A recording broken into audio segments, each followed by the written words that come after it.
The sun hammered the roof of the overland stagecoach like a blacksmith shaping hot iron. It was the late 1880s, and the Arizona Territory offered no apology for its brutality. The air inside the cabin was thick with the smell of unwashed bodies, stale tobacco, and the permeating alkaline dust that managed to seep through even the tightest seams of the leather curtains. Eloise's heart sat squeezed into the corner seat, her spine stiff against the jarring vibrations of the wheels. She was 27 years old, an age that the matrons back in Ohio considered dangerously close to spinsterhood, and she looked every day of it. She was not a delicate flower of the parlor. Her skin, rather than being the porcelain white prized by society, was dusted with a constellation of freckles and tanned by years of working in drafty survey offices near windows that let in too much light. Her shoulders were broad, her hands square and capable, with short fingernails currently stained with India ink.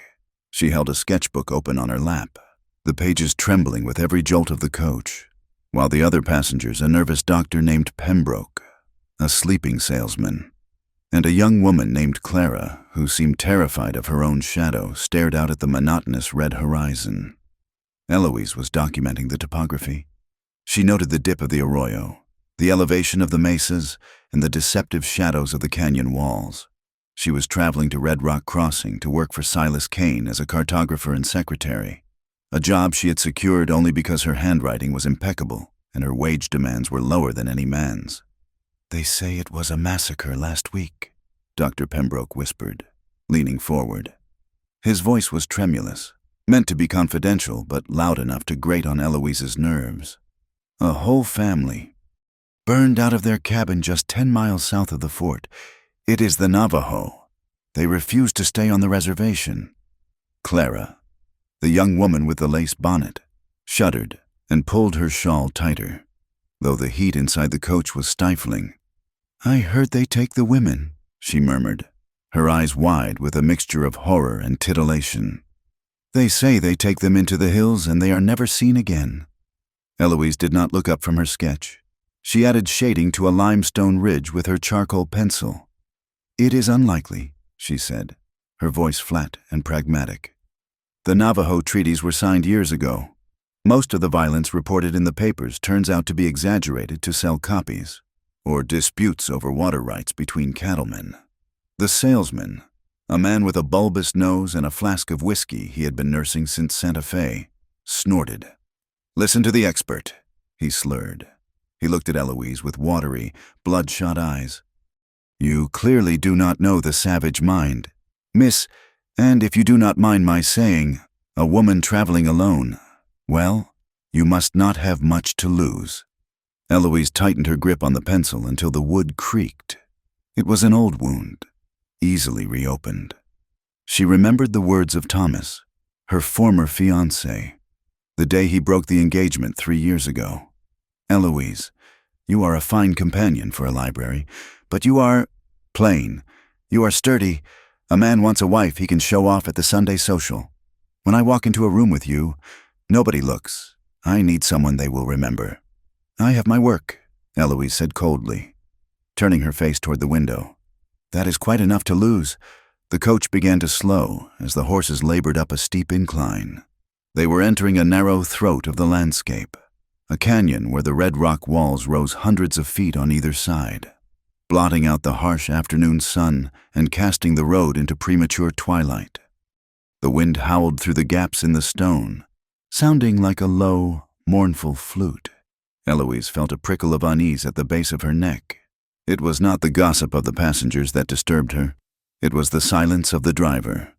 Usually, the man on the box would be cursing the mules or cracking his whip. Now, the roof above them was silent. Suddenly, a crack, sharp and dry like a snapping branch, echoed off the canyon walls. Then another. "Gunfire!" Dr. Pembroke shrieked, clutching his medical bag to his chest. The coach lurched violently to the left as the horses screamed. The vehicle slammed into a rut, throwing the salesman into Clara's lap and sending Eloise's sketchbook flying. Outside, the world erupted into chaos. "Indian raid!" the salesman yelled, scrambling to find a weapon he did not possess. I told you," through the dust-streaked window.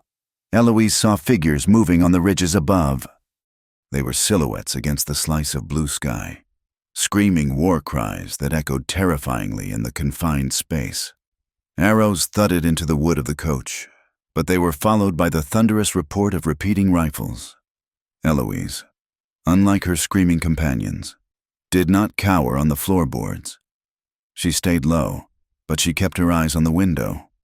She was a woman of details. Her entire livelihood depended on noticing the small discrepancies in a landscape, and something here was wrong. She saw a rider gallop alongside the slowing coach. He was bare-chested, painted with streaks of red and black, wearing buckskin breeches and a spray of feathers in his hair. He brandished a tomahawk, screaming a guttural sound, but as he raised his other hand to fire, Eloise saw the weapon clearly. It was a Springfield Model 1873 trapdoor carbine. The wood was polished, the metal blued and oiled. It was not a trade musket. It was a standard-issue United States Army rifle, the kind that had only been distributed to the forts in this territory less than 6 months ago. "Down, get down," Dr. Pembroke shouted, trying to pull Eloise to the floor. The coach slammed into the canyon wall and ground to a halt, the axle snapping with a sickening crunch. The door on the high side was wrenched open, and sunlight poured in, along with the smell of black powder. The salesman, panic overtaking his drunken stupor, saw Eloise's leather satchel near her feet.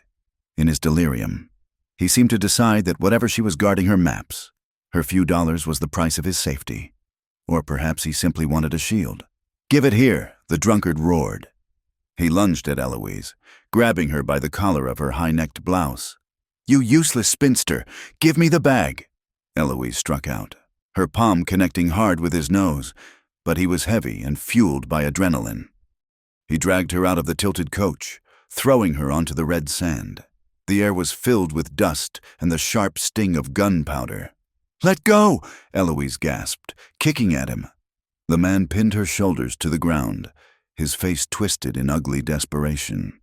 He raised a fist to strike her, not caring about the savages around them, only intent on venting his terror on the weakest thing he could find. Eloise squeezed her eyes shut, bracing for the blow. A dull thud sounded, wet and heavy, like a melon dropped on stone. The weight vanished from her chest. Eloise opened her eyes. The salesman was lying in a heap 3 feet away, unconscious, blood trickling from his temple. Standing over him was a nightmare, or a savior.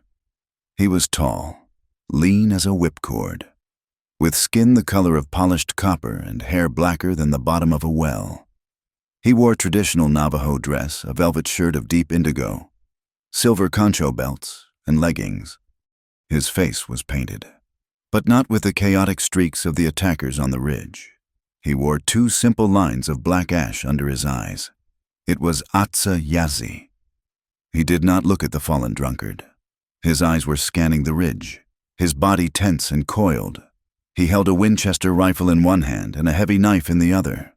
He had struck the salesman with the butt of the rifle, a precise, calculated movement that wasted no energy. Eloise scrambled backward, her breath catching in her throat. This was a real warrior. The difference between him and the screaming men on the horses was palpable. He moved with a terrifying silence.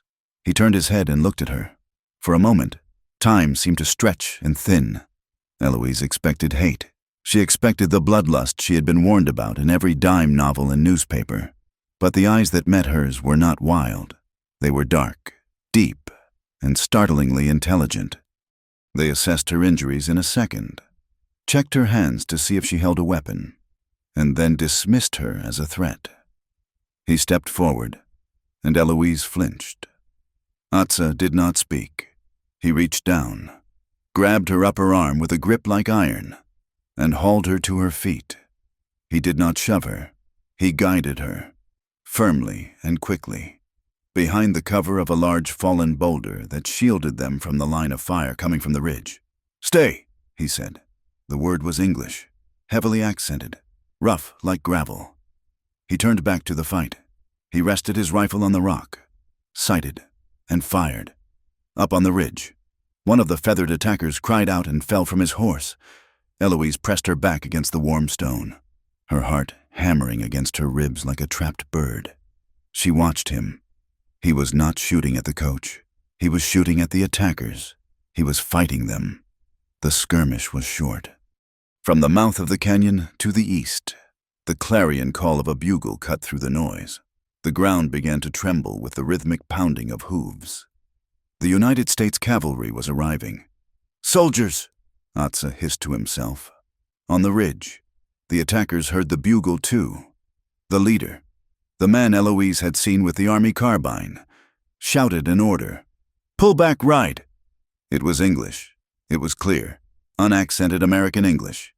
Eloise peered around the rock. As the attackers turned their horses to flee up a goat trail, she saw the wind catch the headdress of the trailing rider. It slipped. He grabbed it, pulling it off entirely to reveal short, sandy blonde hair and a distinct lack of war paint on the back of his neck. He was wearing a checkered work shirt underneath a vest of fake deerskin. They were white men. Atza saw it too. His jaw tightened, a muscle feathering in his cheek. He looked at the approaching column of dust that signaled the cavalry, then looked back at Eloise.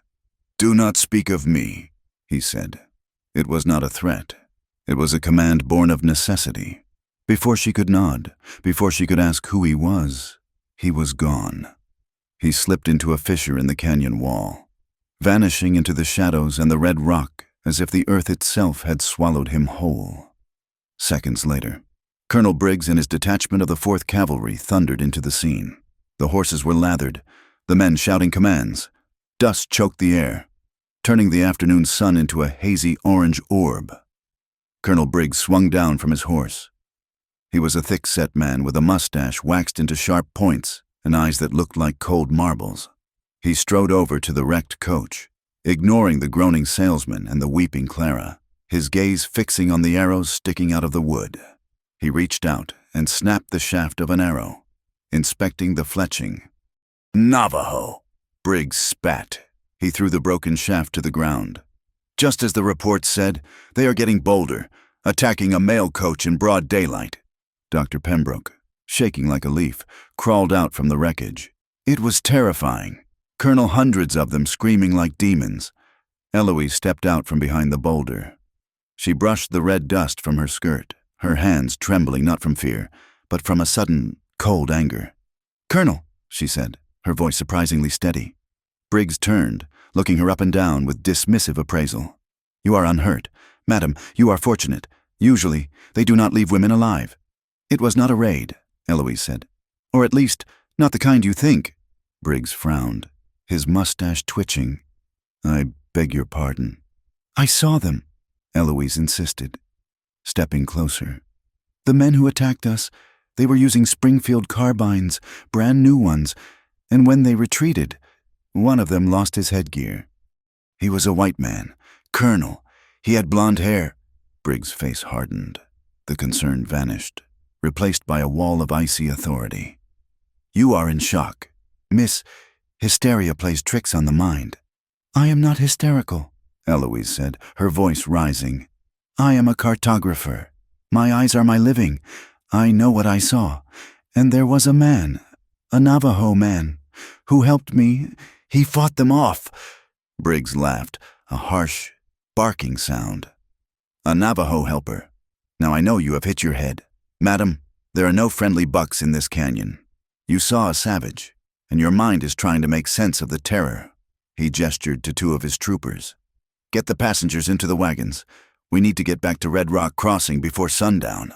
"But—" "Enough," Briggs snapped. The command cracked like a whip. "I will not have my report cluttered with the hallucinations of a frightened spinster. It was a Navajo raid. The evidence is right here." He kicked the broken arrow he had dropped. 2 young soldiers grabbed Eloise by the arms. They were not rough, but they were firm. They treated her like a child or an invalid, guiding her toward the military supply wagon. "Please, listen to me," Eloise whispered, but she knew it was useless. She looked back at the fissure in the rock where the warrior had disappeared. There was nothing there but shadow and silence. The ride to Red Rock Crossing took another 3 hours. The town was a scar on the landscape, a collection of hasty wooden structures, tents, and half-built brick buildings huddled around the imposing stone walls of the military fort. The air smelled of coal smoke from the railroad extension and the raw sewage of a boomtown that had grown too fast. Eloise was deposited at the Silver Star Inn, a 2-story building with peeling paint and a saloon on the ground floor that was already roaring with noise. Her room was small, stiflingly hot, and cost her $2 a night, an exorbitant sum. She washed the dust from her face in a cracked ceramic basin. The water turned red with the soil of the canyon. She looked at herself in the small, clouded mirror above the washstand. The face staring back was tired. There were lines of exhaustion around her mouth. Her hair, usually pinned back severely, was coming loose in wisps that stuck to her damp forehead. Plain, she thought, invisible. That was what Thomas had said.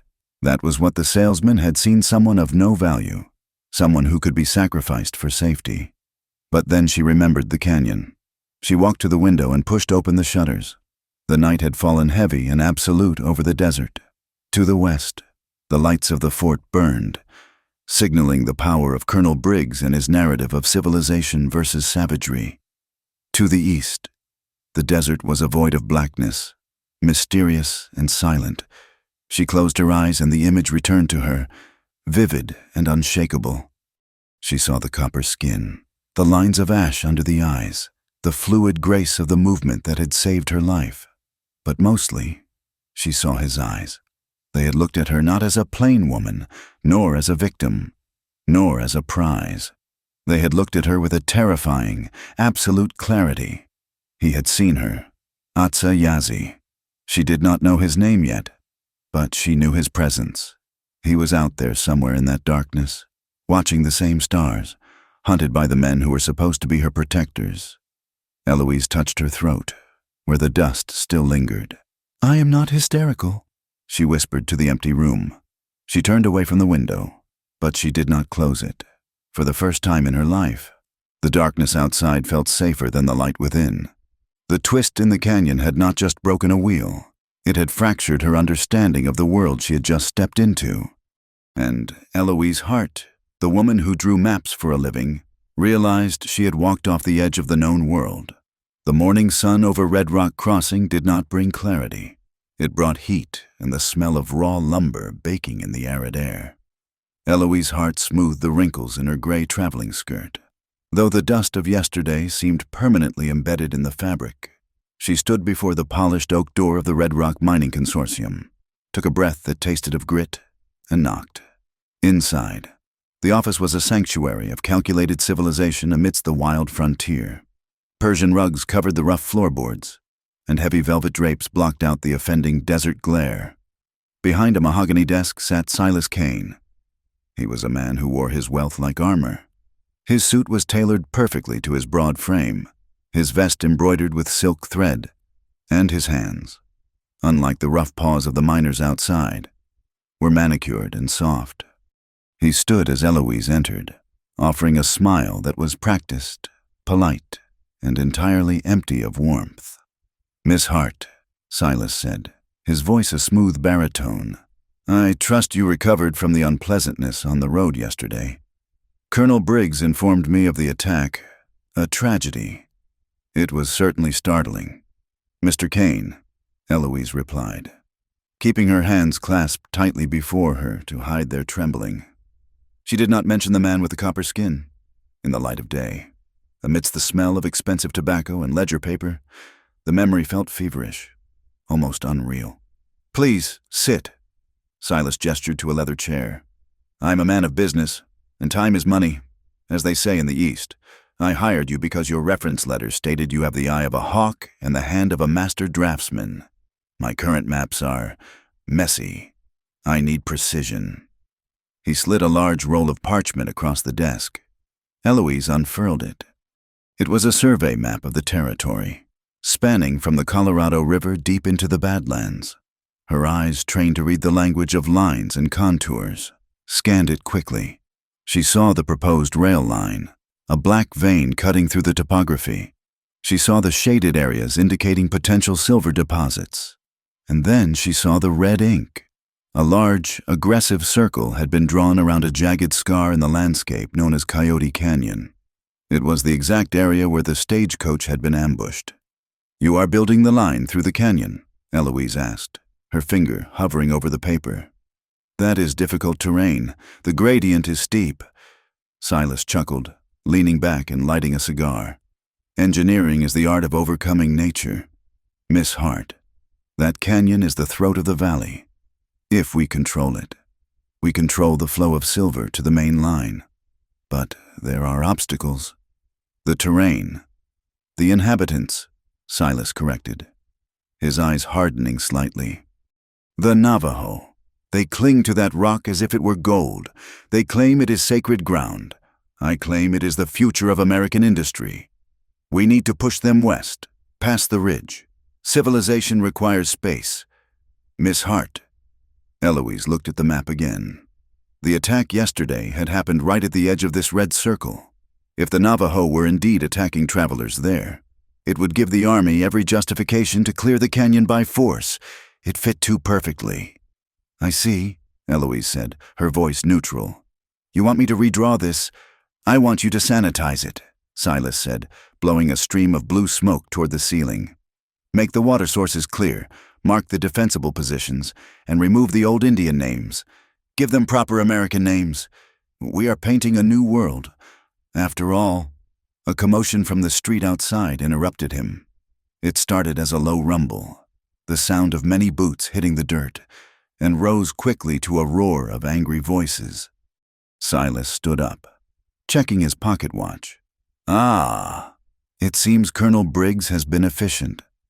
Come, Miss Hart, you should see how we handle justice in Red Rock Crossing. It will make you feel safer." Eloise followed him out onto the wooden boardwalk. The heat hit her like a physical blow. The town square, a patch of beaten earth in front of the fort gates, was packed with bodies. Miners covered in coal dust, railroad workers with hammers still in their loops, and women in sunbonnets were all pressing forward, their face twisted with a collective, ugly excitement. In the center of the square, a group of 4 cavalrymen were dragging a man from the back of a wagon. Eloise felt the blood drain from her face. It was him. Atsa Yazzie was not standing with the lethal grace she remembered from the canyon. He was battered. His indigo shirt was torn, revealing dark bruises on his ribs. His hands were bound behind his back with thick hemp rope, and a fresh cut bled sluggishly on his forehead, likely from the butt of a rifle. He stumbled as the soldiers shoved him, falling to his knees in the dust. The crowd jeered. A rotten apple flew from the back ranks and struck him on the shoulder. "Murderer!" a woman screamed. "String him up!" a man bellowed. Colonel Briggs stood on a raised wooden platform, posing like a statue of retribution. He raised a gloved hand, and the crowd quieted, though the tension remained, thick and volatile as black powder. "Citizens of Red Rock Crossing," Briggs shouted, his voice carrying over the wind. "You live in fear. You fear for your wives, your children, your livelihoods. Yesterday, a mail coach was brutally attacked. Innocent lives were threatened." He pointed a finger at the kneeling man. "But the United States Army does not sleep. This morning, my scouts tracked the war party. Most scattered like cowards, but we captured their leader. This man, this savage, led the raid that nearly killed our new neighbor, Miss Hart." Hundreds of eyes turned toward Eloise. She stood on the boardwalk beside Silas, feeling exposed and sick. Silas placed a hand on her shoulder, a gesture of possessive protection that made her skin crawl. "Look at him," Briggs continued. "Atsa Yazzie, a troublemaker who has refused the reservation. He thinks he can terrorize us into leaving. What do we say to that?" "Hang him," the crowd roared in unison. 2 soldiers stepped forward, carrying a coil of heavy rope. They threw the end over the crossbeam of the wooden gate entrance to the fort. It was a hasty, makeshift gallows. Atsa raised his head. He did not look at the crowd. He did not look at the noose swaying in the breeze. He looked straight ahead, his expression carved from stone. "Do you have words, Navajo?" Briggs sneered. "Speak before the devil takes you." Atsa spoke. His voice was not loud, but it had a timbre that cut through the murmuring of the mob. "I followed the thieves," he said, his English broken but understandable. "Not my people." "Lies," Briggs shouted. "We found Navajo arrows. We found feathers. Feathers are easy to steal," Atsa said. "I tracked them, to stop them." "Enough," Briggs signaled to the soldiers. They grabbed Atsa by the arms and hauled him up. They forced him to stand on a crate beneath the beam. The noose was lowered. The rough hemp settled around his neck. Eloise stared. Her heart hammered against her ribs so hard she thought it might crack them. She saw the man who had pulled her from the dirt. She saw the man who had shielded her body with his own, while bullets chipped the rock around them. She saw the intelligence in his eyes that was currently being extinguished by the hate of 100 strangers. If she stayed silent, she would be safe. She would be the respectable Miss Hart, the victim, the employee of the powerful Silas Kane. She would fit in. If she spoke, she would destroy everything. The soldier reached for the crate to kick it away. "Wait!" The word tore out of Eloise's throat before she had given her brain permission to speak. It was a shrill, desperate sound. She stepped off the boardwalk, pushing past Silas's outstretched arm. She stumbled into the dirt of the square, moving toward the gallows. The crowd parted, confused by this interruption from a white woman. "Stop!" Eloise cried, breathless, stopping 10 feet from Colonel Briggs. Briggs looked down at her, his face flushing with annoyance. "Miss Hart, go back inside. This is not a sight for a lady." "You cannot hang him," Eloise said. Her voice shook, but she forced volume into it. "He is not the one who attacked the coach." A heavy silence fell over the square. Even the wind seemed to hold its breath. "He is the one who saved me," Eloise stated, looking directly at Briggs, then turning to face the crowd. "When the shooting started, a man tried to hurt me. This man, this Navajo, came out of the rocks. He fought the attacker off. He shielded me. If he wanted to kill white people, why is the only reason I am standing here alive because of him?" Murmurs rippled through the mob. Doubt began to fracture their certainty. "He is confused," Briggs said quickly, his eyes narrowing into slits. "He likely wanted to take you hostage. Miss Hart, you are naive." "I am not naive," Eloise retorted, her anger finally overriding her fear. "And I saw the attackers. They were not Navajo. They were white men. I saw them retreat. I saw them take off their headdresses. They had blonde hair and wore workmen's shirts." The silence shattered. The crowd began to argue amongst themselves. "White men!" someone shouted. "What is she talking about?" Silas Kane descended the steps, his polished boots kicking up dust. He walked to Eloise's side, his face a mask of concern, but his grip on her arm was painful. "The poor woman is in shock," Silas announced to the crowd, his voice smooth as oil. "The trauma of the attack. She does not know what she is saying. Come away, Eloise." "I know exactly what I'm saying." Eloise yanked her arm free. She pointed at Atsa, who was watching her from the crate.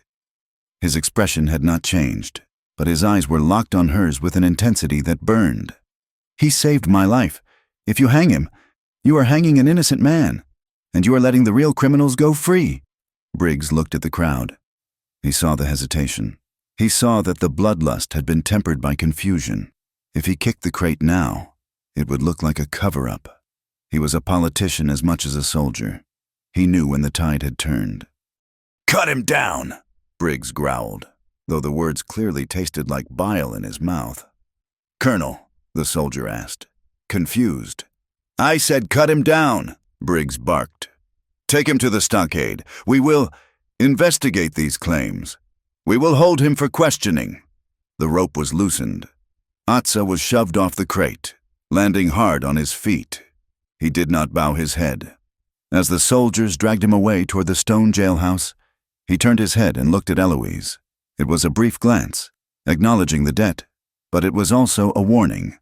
The crowd began to disperse, but the mood had shifted. They were no longer angry at the Indian. They were angry at the disruption, and their eyes fixed on Eloise. "Indian lover," a woman hissed as she passed Eloise. "Traitor," a man muttered. spitting tobacco juice near her hem. Eloise stood alone in the square. Silas Kane looked at her, his charm completely gone. His eyes were cold, calculating, assessing her now as a liability rather than an asset. "You have a very vivid imagination, Miss Hart," Silas said softly. "It is a dangerous thing to have in this town. You have made yourself very unpopular. I suggest you go to your room and stay there." He turned and walked away, leaving her amidst the swirling dust. That night, Red Rock Crossing was uneasy. The wind rattled the loose boards of the Silver Star Inn, and the laughter from the saloon sounded jagged and harsh. Eloise could not sleep. Every time she closed her eyes, she saw the noose. She saw the hate in the neighbors' faces. She had saved a man's life, and for that, she had become a pariah. She paced her small room. The injustice of it gnawed at her. Briggs had not believed her. Silas had tried to silence her. Why? Why would they ignore the evidence of white attackers restless? She grabbed her shawl and slipped out of the room. She needed air. She descended the back stairs, avoiding the saloon, and walked out into the cool desert night. She found herself walking toward the fort. The stockade was a separate stone building near the supply warehouses. A single lantern burned above the door. She did not intend to go in. She only wanted to be near the truth. But as she approached the side of the warehouse adjacent to the jail, she heard voices. Low, urgent voices. She pressed herself against the rough wood of the warehouse wall, hiding in the deep shadow of a water trough. "You should have let him swing, Briggs." It was Silas Kane's voice. It lacked the smooth polish he used in public. It was sharp, impatient. "And start a riot with a crazy woman screaming about white attackers." That was Colonel Briggs. "I have to maintain order. Silas, if I hanged him right then, the Department of the Interior would be sending investigators down here to ask why I executed a man with a witness testifying to his innocence." "She is a problem," Silas said. The sound of a match being struck hissed in the dark.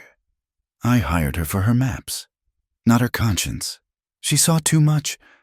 "The Navajo need to be gone from that canyon by next month," Briggs said.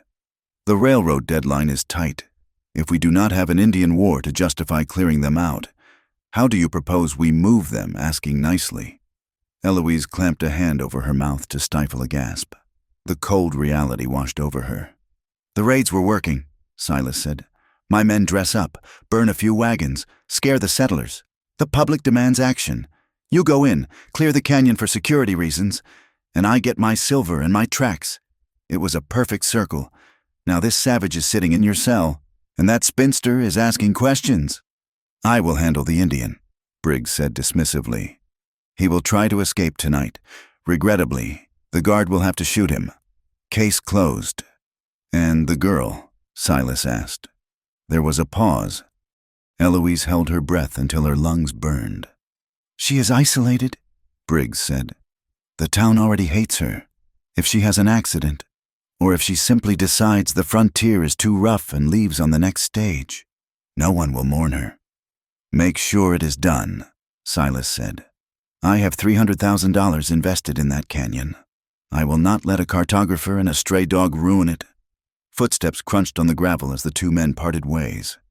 Eloise slid down the wall until she hit the dirt. Her legs refused to hold her.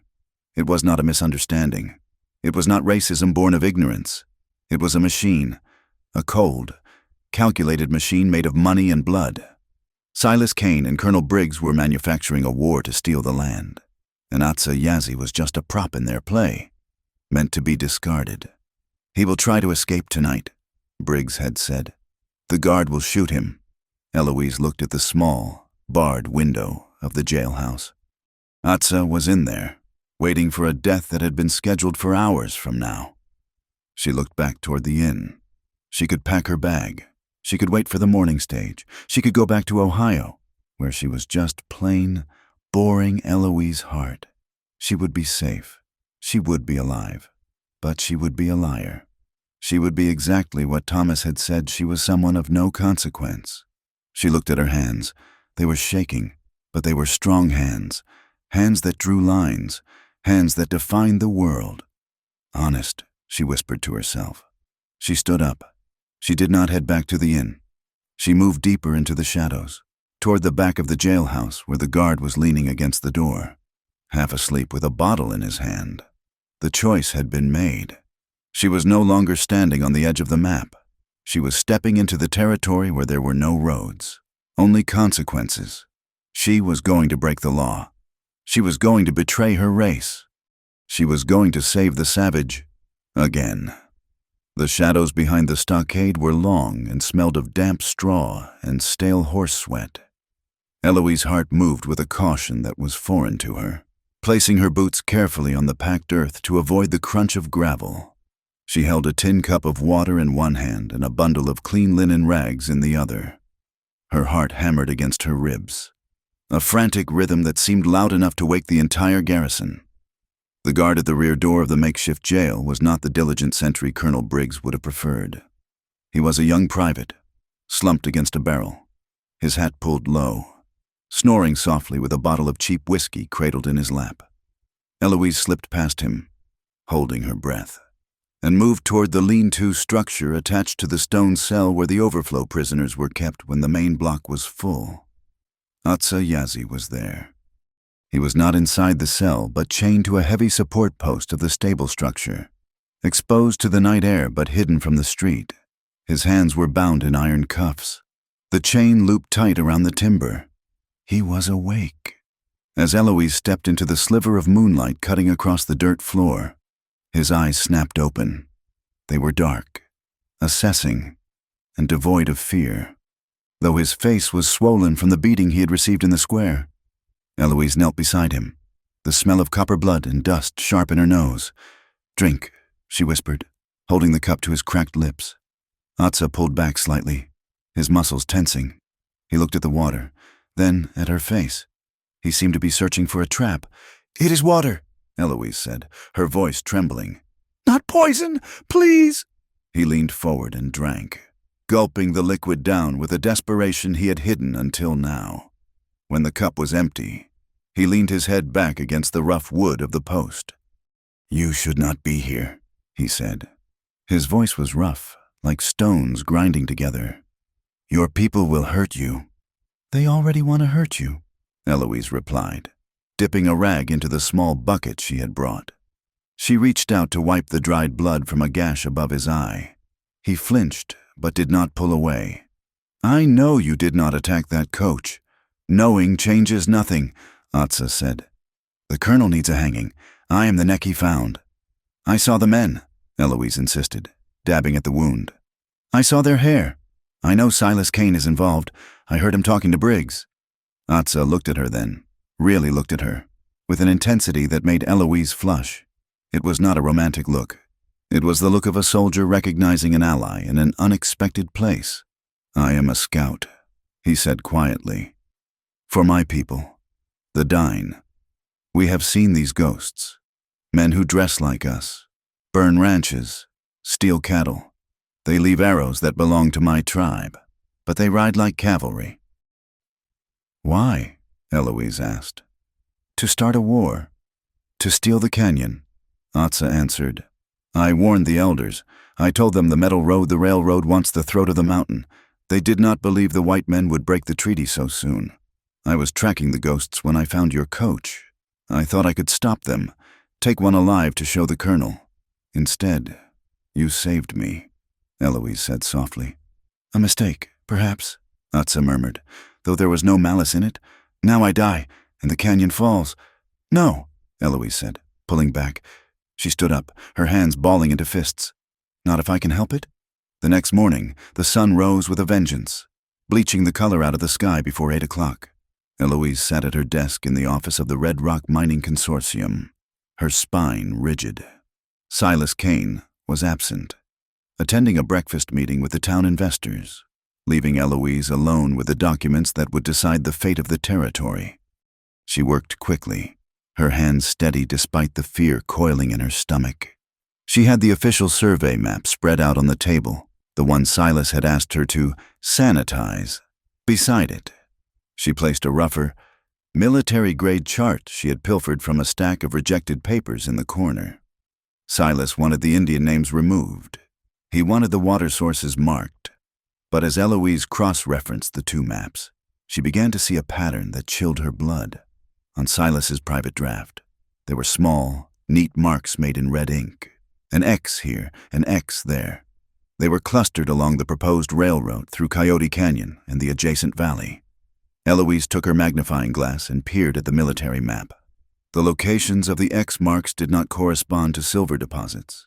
They did not correspond to water tables or timber stands. They corresponded to winter camps, hogans, sheep grazing lands. The marks were not geological targets. They were human ones. Silas Kane was not just planning a mine. He was planning an extermination. He intended to drive the rail line directly through the heart of the wintering grounds, and the Indian raids were the pretext to bring the army in to clear the hostiles beforehand. She grabbed a sheet of tracing paper and began to copy the locations furiously. She needed proof. She needed to show someone, perhaps the federal inspector that was rumored to be coming from Santa Fe in a month. But a month was too long. Atza did not have a month. The door handle rattled. Eloise froze. She shoveled the military map under the large survey chart and grabbed her pen. When Silas Kane walked in, smelling of bay rum and expensive cigars, she was calmly inking the border of a river. "Diligent as ever, Miss Hart," Silas said. Hanging his hat on the rack, he walked over to the desk, placing a hand on the back of her chair. He leaned in close, too close. "I hope you have put yesterday's hysteria behind you. The town is talking. Eloise, it does not look good for a woman of your position to be sympathetic to a savage."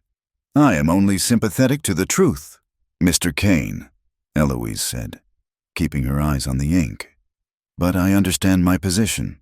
"Good," Silas said, patting her shoulder with a condescension that made her skin crawl. "Colonel Briggs tells me he is moving the prisoner today, transferring him to the district court in Prescott. It is for the best. Once he is gone, things will quiet down." Eloise's hand slipped, the pen leaving a small blot of ink on the paper. Transfer. She knew what that meant. It was the accident she had heard them planning. She stood up, turning to face him. "I need to go with them." Silas blinked, his smile faltering. "Excuse me." "The survey." Eloise lied, her mind racing to build a scaffold of logic. "You want the canyon mapped accurately. You said the gradient is steep. If the colonel is taking a wagon through the pass to Prescott, it is the perfect opportunity for me to survey the route under military escort. I can verify the water sources you asked for." Silas studied her.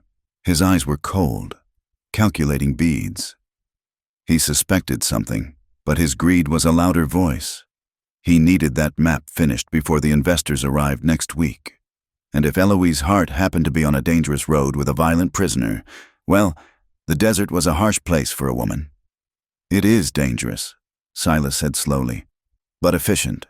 I will speak to Briggs. Pack your things. Miss Hart, you leave at noon." The walk back to the inn to pack her satchel was a gauntlet. The news of her outburst at the hanging had metastasized overnight. As she passed the general store, two women in fine bonnets stopped their conversation and turned their backs to her. Eloise heard the hiss of their whispers. "That is her, the one who touched the Indian. Disgraceful." "I heard she went to the jail last night. Can you imagine a woman of her age throwing herself at a buck? Desperate? That is what it is. No white man would have her, so she takes what she can find in the dirt." The words struck Eloise like physical blows. She kept her head high, clutching her sketchbook to her chest, but inside, she was shrinking, desperate, ugly, unwanted. The labels she had run away from in Ohio had found her here, magnified by the lens of racial hatred. A group of miners lounging on the porch of the saloon laughed as she passed. One of them, a man with a missing front tooth, called out, "Hey, Miss Hart, you got a thing for feathers. I got a chicken out back if you are lonely." The laughter followed her down the dusty street. Eloise felt the heat rising in her cheeks, a burning mix of shame and rage. They did not see a cartographer. They did not see a witness. They saw a pathetic spinster who had betrayed her race for a savage. She reached her room and packed with trembling hands. She threw in her compass, her canteens, and a small, pearl-handled revolver she had bought in St. Louis and never fired. Let them talk, she thought fiercely. Let them laugh. I know what I saw. The convoy assembled at the edge of town at 12 o'clock high. The heat was oppressive, a physical weight pressing down on the earth. The sky was a bleached, sickly white. There was one prisoner transport wagon, a heavy, iron-reinforced box on wheels drawn by 4 mules. Atsa was inside, chained to the floor. 6 cavalrymen on horseback provided the escort. Colonel Briggs was not coming. He had delegated the dirty work to a Sergeant Miller, a man with a face like a bulldog and eyes that promised nothing but cruelty. Eloise was given a seat on the buckboard of the prisoner wagon, next to the driver, a young corporal who looked nervous. "Stay on the wagon, ma'am," Sergeant Miller growled, chewing on a plug of tobacco. "We ain't stopping for niceties. We got 40 miles of bad road." The procession moved out. Leaving the safety of Red Rock Crossing behind, they headed west, toward the jagged maw of the canyon. For the first 2 hours, the only sounds were the creaking of the wheels and the rhythmic thud of hooves. Eloise tried to sketch the passing landscape, but her eyes kept drifting to the small, barred window behind her head. She could hear the clink of chains every time the wagon hit a rut. The air began to change around 3 o'clock. The wind died completely. The silence became heavy, charged with static electricity. The hairs on Eloise's arms stood up. She looked to the horizon. A dark bruise was forming in the west, purple and angry. It was not a rain cloud. It was too low, too solid. "Haboob," the young driver whispered, gripping the reins tighter. "Push on," Sergeant Miller shouted from his horse. "Beat the storm to the ridge." They whipped the mules, the wagon lurching forward violently, but the wall of dust moved faster than any horse. It swallowed the sun, turning the afternoon into a choking twilight. The wind hit them with the force of a hammer. One moment, Eloise could see the canyon walls. The next, the world was erased. Red sand, stinging like ground glass, filled the air. It filled her nose, her mouth, her eyes. "Halt, halt!" Miller screamed, but his voice was swallowed by the roar of the wind. The mules panicked. The led pair reared, terrified by the stinging sand. The wagon swerved wildly to the left, the wheels leaving the road and hitting the loose scree of the slope. "Hold on!" the driver yelled. Eloise grabbed the iron rail of the seat. The world tilted, with a groan of stressed wood. The heavy prisoner wagon tipped over. Eloise was thrown clear. She hit the sand hard, rolling over her shoulder. The breath knocked out of her. She came to rest against a scrub bush, coughing, spitting grit. She looked up. The wagon was on its side, the wheels spinning lazily in the gale. The driver was groaning on the ground a few yards away. The escort soldiers were scattered, their horses bucking and vanishing into the brown haze. She heard a shout from the wagon. "Get him out, or shoot him!" It was Sergeant Miller's voice. He loomed out of the dust, dismounted, stumbling toward the wrecked wagon. He had his service revolver drawn. Eloise scrambled to her feet. She realized what was happening. The accident had arrived early. Miller was going to claim the prisoner tried to escape in the crash, or was crushed. He was going to put a bullet in Atsa while he was trapped. "No!" Eloise screamed, though the wind tore the sound away. She ran toward the wagon. The rear doors had burst open upon impact. Inside, in the gloom, she saw Atsa. He was battered, hanging awkwardly from the chains that secured him to the floorboards, which were now a vertical wall. Sergeant Miller was climbing into the back, raising his gun. Eloise did not think. She did not calculate. She lunged. She grabbed a heavy iron pry bar that had fallen from the driver's toolkit and swung it. She was not a warrior. She was a woman who drew lines. But desperation gave her strength. The bar connected with Miller's arm just as he pulled the trigger. The gun discharged, the bullet going wild, striking the iron shackle bolt embedded in the wood near Atsa's hand. Miller roared in pain and turned on Eloise, backhanding her across the face. Eloise fell back, tasting blood. But the bullet had done the impossible. The lead ball had shattered the stressed wood where the bolt was anchored.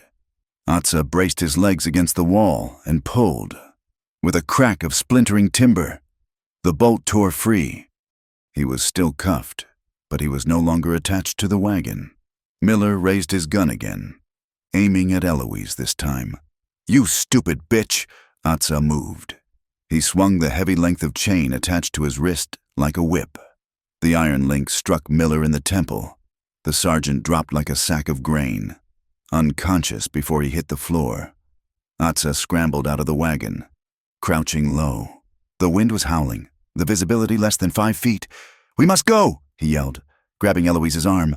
My maps," Eloise stammered, dazed. "Leave them." Atza hauled her up. A riderless horse, maddened by the storm, galloped out of the dust, hooves flailing. It headed straight for them. Eloise froze. Atza did not. He tackled her, throwing them both into the lee of a large boulder just as the horse thundered past, its hoof striking the rock where Eloise's head had been a second before. They lay there for a moment, tangled together in the roaring dark. Atza's breathing was ragged. Eloise was shaking uncontrollably. "The soldiers will regroup," Atza shouted into her ear. "When the wind stops, they will hunt. Come." He pulled her up. He did not run away from her. He did not leave her to the mercy of the sergeant. He kept his grip on her arm, firm and grounding. He led her away from the road, away from the wreck, plunging into a narrow fissure in the canyon wall that Eloise would never have seen. They squeezed through the crack in the rock, the walls pressing in on them, until the roar of the wind began to fade, muffled by the stone. They walked for what felt like hours, deeper into the labyrinth of the earth, putting miles of stone between themselves and the road. Finally, the storm began to die. The howling wind dropped to a moan, then a whisper. The air cleared, leaving a thick layer of dust on everything. They emerged into a small box canyon, a cul-de-sac of red stone hidden from the world.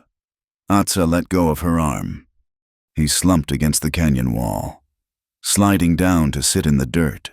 He looked at the broken chain dangling from his wrist. Then he looked at Eloise. Eloise stood in the center of the clearing. Her expensive traveling dress was torn. Her face was bruised from Miller's hand. Her hair was a wild tangle of dust and knots. She had lost her hat, her maps, and her reputation.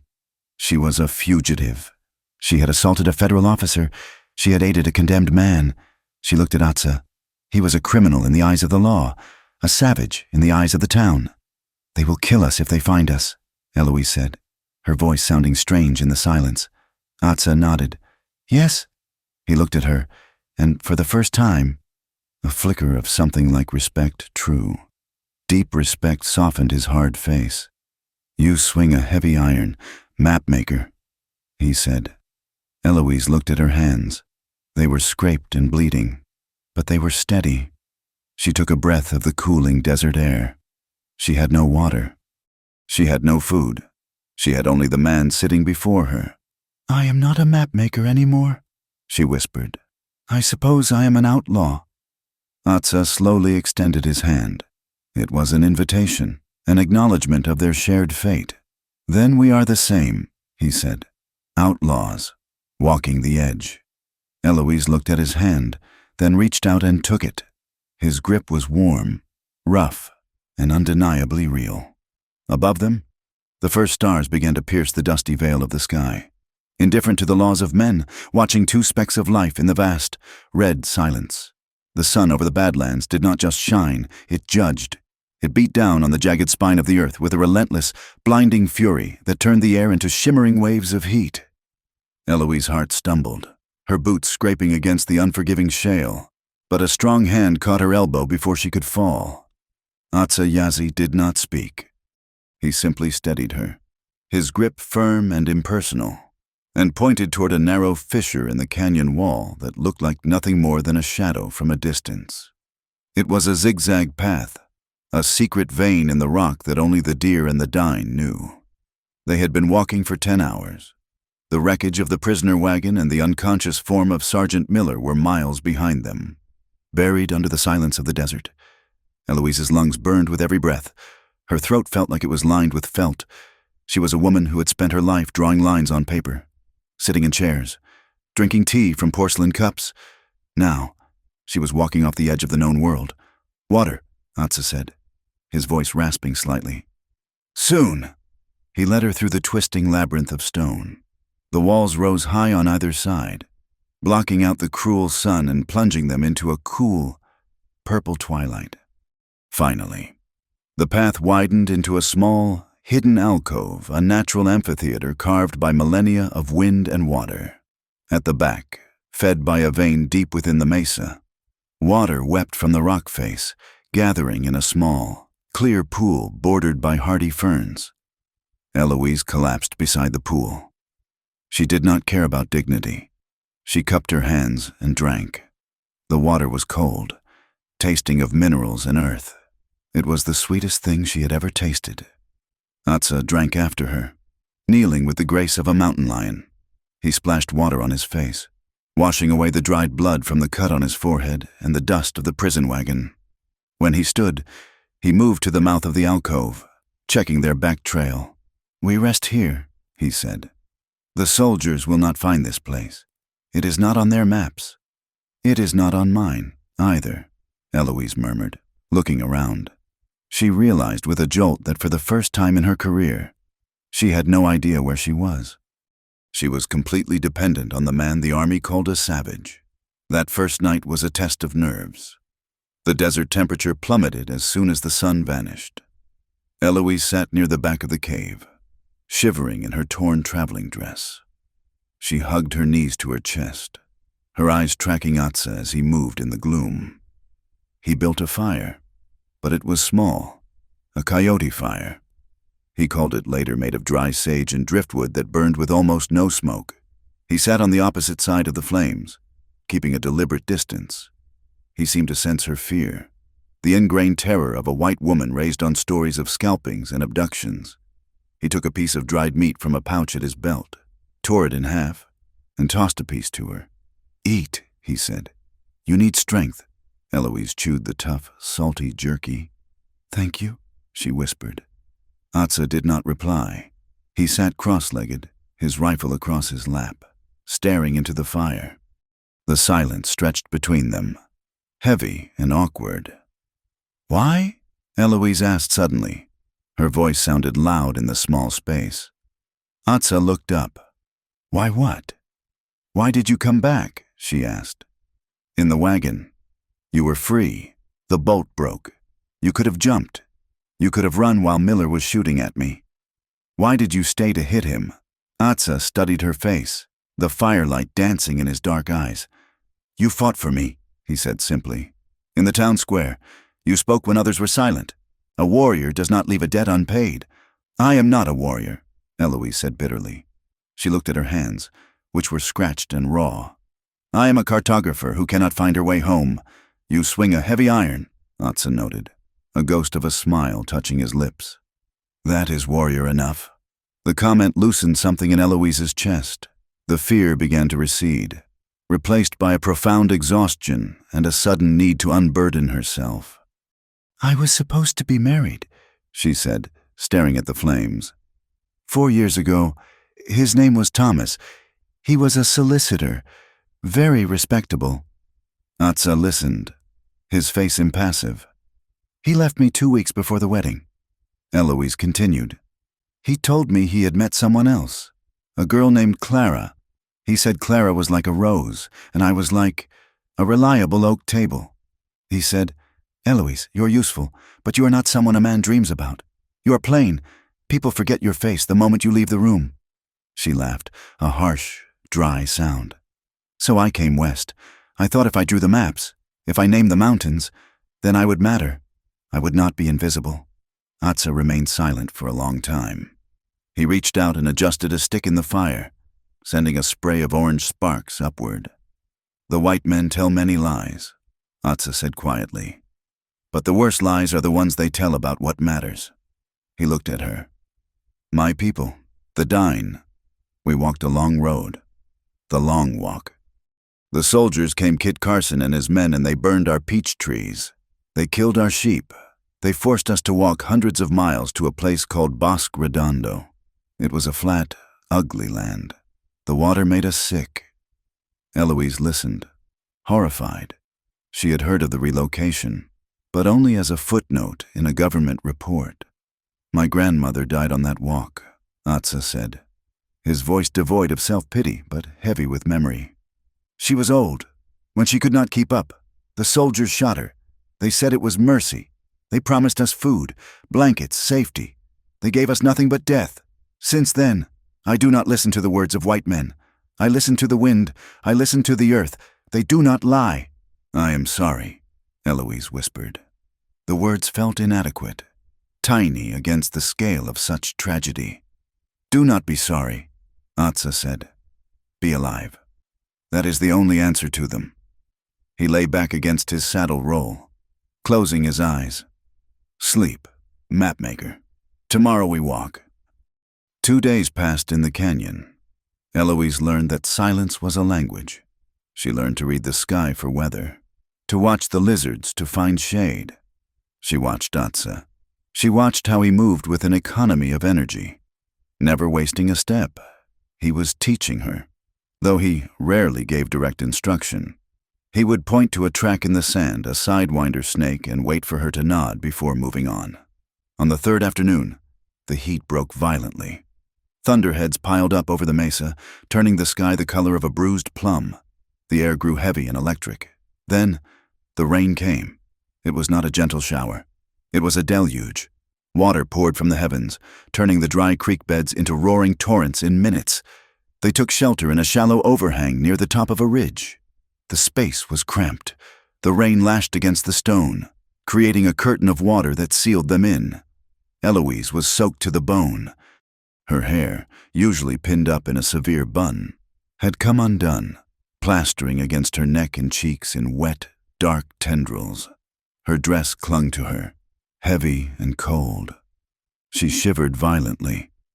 Atsa moved closer to shield her from the wind. He was close enough that she could smell the scent of him rain, sage and wood smoke. Eloise wiped the water from her face. She caught her reflection in a small pool that had formed on the stone floor of the overhang. A flash of lightning illuminated her visage. She saw the sunburn on her nose. She saw the peeling skin on her forehead. She saw the scar on her chin where she had fallen against the wagon. She saw the broadness of her jaw, the lack of delicacy that Thomas had despised. She looked away, ashamed to be seen like this by anyone, even a fugitive. "I am not pretty," she whispered. The confession fell out of her mouth, lost in the sound of the rain, but Atsa heard her. He was sitting with his back against the stone, one knee drawn up. He turned his head slowly, his eyes, usually scanning the horizon for danger, locked onto her face. They traveled over her wet hair, her flushed cheeks, her trembling mouth. There was no mockery in his gaze. There was no polite pity. There was only a terrifying directness. "All the better," he replied, his voice low, cutting under the thunder. "I need honest, not fancy." Eloise blinked, stunned. "What?" Atsa shifted, turning his body fully toward her. "The women in the town," he said, gesturing vaguely toward where Red Rock Crossing lay. "They paint their faces. They wear wire cages under their dresses to change their shape. They hide from the sun. They smile when they hate. They are like the paper flowers in the general store. Pretty, but dead." He reached out.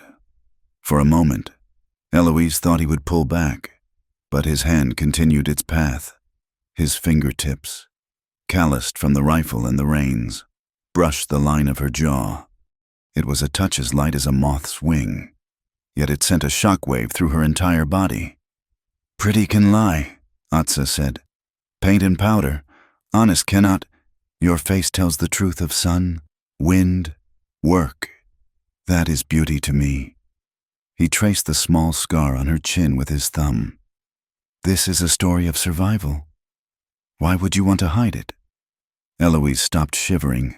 The cold seemed to evaporate, replaced by a heat that radiated from where his skin touched hers. She looked at his hand, dark, scarred, strong, resting against her pale, freckled skin. It was a contrast that should not have worked, but in the dim light of the storm, it looked right. "Thomas said no one would remember me," she whispered. the old hurt surfacing one last time. "Thomas was blind," Atsa said firmly. "I will remember you. The mountains will remember you." He did not kiss her. It was not that kind of moment. It was something deeper. It was an anchoring.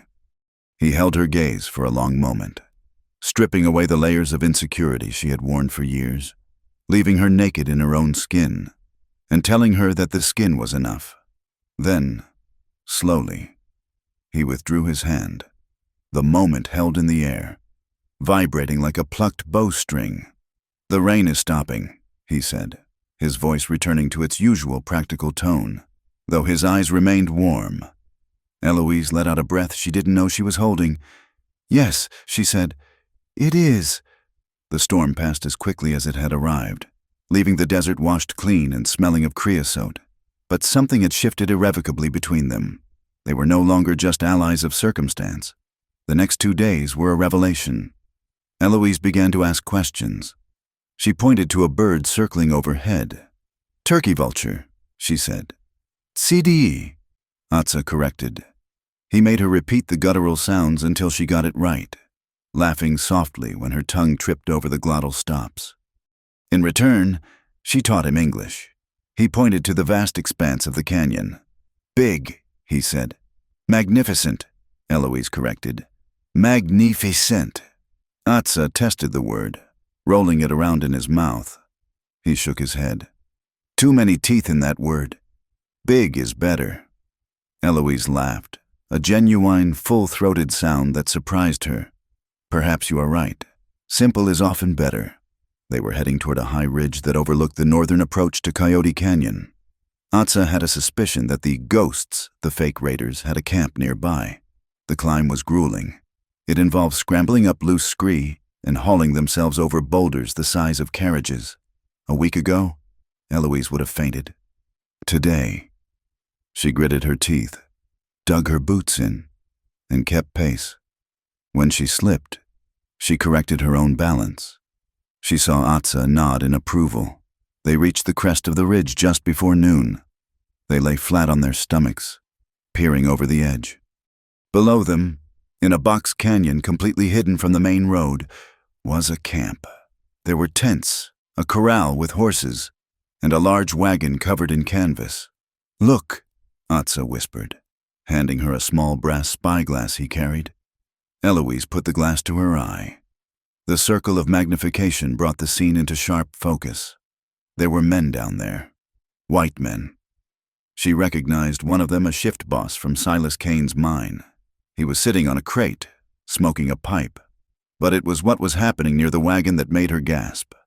2 men were standing by a table. They were wearing standard workman's trousers and boots. But on the table lay piles of clothing, buckskin leggings, velvet shirts, and elaborate feather headdresses. As she watched, one of the men picked up a headdress. It was a crude imitation of a Navajo war bonnet, the kind sold in tourist shops back east, inaccurate and gaudy. He put it on, tying the chin strap. Then he picked up a pot of paint and began to smear red streaks across his pale chest. Another man walked out of a tent carrying a bundle of rifles. He handed them out. They were not old trade muskets. They were brand new Winchesters. "They are rehearsing," Eloise whispered, horror cold in her stomach, like actors in a play. "A play written in blood," Atsa said, his voice hard as flint. "They dress up, they ride out, they burn a Navajo hogan or a white ranch, they leave the feathers, and the army comes to kill my people." Eloise moved the spyglass. She saw crates stacked near the wagon. They were marked Kane Mining Consortium, explosives. "Silas is supplying them," she said. "He is paying his own employees to play Indian. It creates the panic. The panic brings the soldiers. The soldiers clear the land. And Silas gets his silver." She lowered the glass. The truth was laid bare in the canyon below. It was not a clash of civilizations. It was a business transaction, cold and murderous. "We have to stop them," Eloise said. "We are 2 people," Atsa said. "They are 20, and they have the colonel in their pocket." "We do not need to fight them all," Eloise said, her mind racing. "We need proof. We need to take this back to Red Rock Crossing. The federal inspector. Silas mentioned he was coming eventually. But we cannot wait for him. If we go back, Atsa said, looking at her, Briggs will hang me, and Silas will kill you. If we do not go back, Eloise countered, they will wipe out your winter camps next week. I saw the map. Atsa, the red marks. They are going to bomb the canyon walls to close off the pass, and they don't care who is inside. Atsa looked down at the camp, then back at the vast, red landscape of his ancestors. He looked at Eloise. He saw the sunburn, the determination, the honesty he had praised. To go back is to walk into the wolf's mouth, he said. Then we had better have sharp teeth, Eloise replied. Atsa smiled, a fierce, dangerous baring of teeth. You are learning. Mapmaker. We will go back, but not to surrender. We go to hunt. He checked the load in his rifle. Eloise checked the cylinder of her small, pearl-handled revolver. It looked ridiculous next to his Winchester, but her hand did not shake. They slid back from the ridge, moving into the shadows, leaving the safety of the wild for the danger of civilization. The rising action was over. The climax was waiting for them in the dust of Red Rock Crossing. The red rocks of the hidden canyon seemed to hold their breath as Atsa, Yazzie, and Eloise Hart rode into the encampment. It was a place of shadows and secrets, a natural fortress where the dying families who refused the reservation had gathered. The air smelled of burning pinyon wood and roasted mutton, but beneath it lay the sharp, metallic scent of fear. They were not welcomed with open arms. Young warriors, their faces painted with ash, stepped forward with rifles leveled at Eloise. She sat stiffly on the horse Atsa had stolen from the military convoy, her hands gripping the pommel until her knuckles turned white. She was the enemy here, a face of the race that had brought the long walk and the starvation. Atsa dismounted, his movement fluid despite his exhaustion. He spoke in Navajo, his voice ringing off the canyon walls. Eloise did not understand the words, but she understood the tone. It was urgent, pleading, and commanding. An elder stepped out from the largest hogan. His hair was the color of winter frost, and his face was a map of deep canyons. This was Hastian Bia, the leader of this band. He listened to Atsa, his dark eyes flickering toward Eloise with suspicion. Atsa turned to her. Show them, he said in English. Show them what you drew. Eloise slid off the horse. Her legs trembled, not from fatigue, but from the weight of the moment. She reached into her satchel and pulled out the map, the one with the red ink, the one she had stolen from Silas Kane's desk. She spread it on the flat surface of a sandstone rock. The wind tugged at the corners, but she held it down with stones. Tell them, Eloise said, looking at Atsa. Tell them I am a maker of maps. Tell them that these lines are the Iron Road. And tell them what the red marks mean, Atsa translated. The elder leaned in, squinting at the paper. Here, Eloise pointed to a cluster of red crosses. This is where we stand now. And here, she pointed to the south, this is the camp of Redwater. And here is Blue Mesa. She looked up, meeting the elder's gaze. The man named Kane, the one who digs for silver, has marked these places. He does not mark them for trade. He marks them for removal. He plans to blow the canyon walls to seal the pass, and he wants the people gone before the dust settles. A murmur went through the gathered crowd. It was a sound of anger mixed with grief. A young warrior, hot-blooded and fierce, shouted something, waving his rifle toward the mountains. He says we should run. Atsa translated for her, his voice low. He says we should go deep into the Chuska Mountains, where the white men cannot bring their wagons. If you run, Eloise said, her voice gaining strength, you lose the land. That is what Silas wants. He wants you to disappear so he can claim the canyon was empty. He wants to erase you from the map. She placed her hand flat on the paper, covering the red marks. But if we show the world that he lied, if we show the army that he staged the raids to steal this land, then the law might stop him. The debate raged for an hour. It was a clash of generations, the urge to fight, the urge to flee, and the terrifying hope that standing their ground might work. Finally, Hastian Bia raised a hand.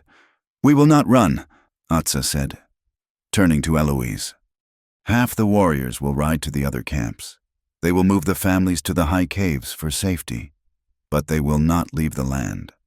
And the rest? Eloise asked.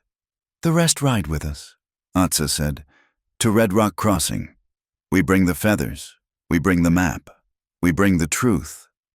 The ride back to civilization felt like a funeral procession. The sun was setting, casting long, blood-red shadows across the desert floor. Eloise rode beside Atsa, the evidence packed tightly in her saddlebags, the fake headdress made of dyed chicken feathers, the empty casing of a government-issue cartridge found at the fake raid site, and the map. They reached the outskirts of Red Rock Crossing just as the sun dipped below the horizon, painting the sky in violent shades of violet and orange. The town was not asleep. Lanterns burned in every window, and a strange, agitated energy pulsed through the streets. They are waiting for us, Atsa murmured. He checked the load of his rifle. How do you know? I can smell it, he replied. Like ozone before lightning, they did not sneak in. They rode straight down the main thoroughfare, flanked by 4 Navajo warriors. The sound of hooves on hard-packed dirt drew people out of the saloon and the boarding houses. By the time they reached the square in front of the mining office, a crowd had formed. And standing on the wooden steps, as if he were the king of this dusty domain, was Silas Kane. Beside him stood Colonel Briggs, surrounded by a dozen armed troopers. Halt! Briggs shouted. The soldiers raised their carbines. Atsa pulled his horse to a stop. Eloise did the same. She felt hundreds of eyes on her, the same eyes that had watched her with scorn before. Now, they held something darker anticipation. So, Silas Kane said, his voice smooth and carrying easily in the stillness. The prodigal secretary returns, and she has brought her pet savage. I have brought the truth, Silas, Eloise said. Her voice shook, but she forced it to be loud. She reached into her bag and pulled out the fake headdress. She threw it onto the ground at the feet of the colonel's horse. Look at it, she screamed at the crowd. Look at the stitching. It is machine thread. It is dyed with chemical paint. This is not Navajo work. This is a costume, the crowd murmured. People craned their necks to see the bundle of feathers in the dirt. And this, Eloise pulled out the map, this is your plan. Silas, to murder these people for a railway right-of-way. Silas did not flinch. He laughed. It was a cold, dry sound. A costume, Silas mocked. Or perhaps something you and your lover stitched together in a cave to save his neck. You are a traitor. Miss Hart. A woman of loose morals who ran off with a murderer. Who will believe you, these good people? He gestured to the crowd. She betrays her race. She sleeps with the enemy and then comes back to tell us that we are the villains. Treason, Colonel Briggs barked. That is the charge. Aiding a fugitive. Conspiracy against the United States government. Seize them. The soldiers surged forward. Atsa raised his rifle. But there were too many of them. A butt of a carbine struck him in the ribs, knocking him from his horse. Eloise screamed as rough hands grabbed her, dragging her down into the dust. No, listen to me, she cried, fighting against the grip of 2 soldiers. Her dress tore at the shoulder. Her cheek was scraped against the gravel, but she held onto the map with a death grip. They dragged Atsa to the center of the square. They did not bother with a trial this time. A rope was already waiting. String him up, a miner yelled. And the woman, too. She's worse than him. The mob mentality took over. It was a living, breathing beast of hate. Eloise was hauled up the steps, forced to her knees beside Silas's polished boots. She looked up at him. You will burn for this, she hissed. I am a rich man, Eloise, Silas whispered, leaning down. Rich men do not burn. We own the fire. He turned to the crowd. Let this be a lesson. Civilization demands purity. We cannot allow. He paid me $50. The voice cut through the shouting like a knife. The crowd froze. From the shadow of the saloon porch, a woman stepped forward. It was Lydia, the singer with the weary eyes and the reputation that was as tattered as Eloise's. Lydia walked into the light. She was trembling, but her chin was high. He paid me $50 to sew those feathers, Lydia said, pointing a shaking finger at Silas.